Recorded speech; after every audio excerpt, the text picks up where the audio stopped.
দেশের দক্ষিণ পশ্চিমাঞ্চলের ডেঙ্গুর প্রকোপ বেশি।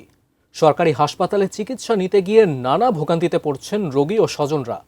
খুলনা মেডিকেল কলেজ হাসপাতাল নিয়ে তাদের অভিযোগ, হাসপাতালের ভেতরেই সক্রিয় শক্তিশালী সিন্ডিকেট।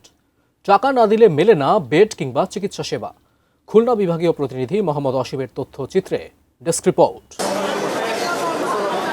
ডেঙ্গু রোগী নিয়ে এক ওয়ার্ড থেকে আরেক ওয়ার্ডে ছুটছেন স্বজনরা। তাদের অভিযোগ, বেড খালি থাকলেও তা সহজে পাওয়া যাচ্ছে না। হাসপাতালের এক শ্রেণীর কর্মচারী ও দালালদের টাকা দিলে মিলছে বেড, আর না দিতে পারলে রোগীদের ঠাঁই নিতে হচ্ছে বারান্দা ও মেঝেতে। প্রতিনিয়ত খোঁজ নিচ্ছি, কিন্তু বেড পাওয়া যাচ্ছে না। সব আপনার ফ্লোরে বারান্দায় বসতে দিছি।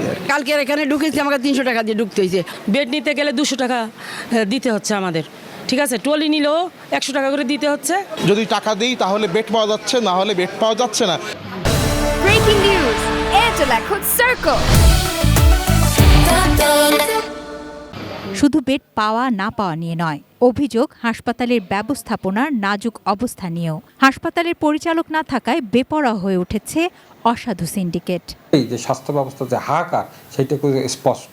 তা আমরা মনে করি যে এখানে যে প্রশাসন, স্বাস্থ্য প্রশাসন এবং সিটি কর্পোরেশন, সেবা প্রশাসন, এদের আরও বেশি সচেতন হওয়া দরকার। এসব অভিযোগের বিষয়ে কয়েক দফা যোগাযোগ করা হলেও হাসপাতালের তত্ত্বাবধায়ক ডাক্তার মোহাম্মদ আখতারুজ্জামান ক্যামেরার সামনে কথা বলতে রাজি হননি। তবে বিভাগীয় স্বাস্থ্য পরিচালক বলছেন, তদন্ত করে সত্যতা পাওয়া গেলে দায়ীদের বিরুদ্ধে ব্যবস্থা নেওয়া হবে। আমরা তো নিবেদিত দেশের জন্য, আমরা এটা আশ্রয় দেব কেন? ধানের মধ্যে অবশ্যই সিটে থাকে, দুষ্টু লোক থাকতে পারে। হ্যাঁ, আপনারা আইডেন্টিফাই করে দেন, আমরা বিচার করে দেব। ডেঙ্গু মৌসুমে প্রতিটি বেডই যেখানে একজন রোগীর জীবন রক্ষার আশ্রয়, সেখানে অর্থের বিনিময়ে বেড বাণিজ্য কেবল অনিয়ম নয়, অমানবিকতারও।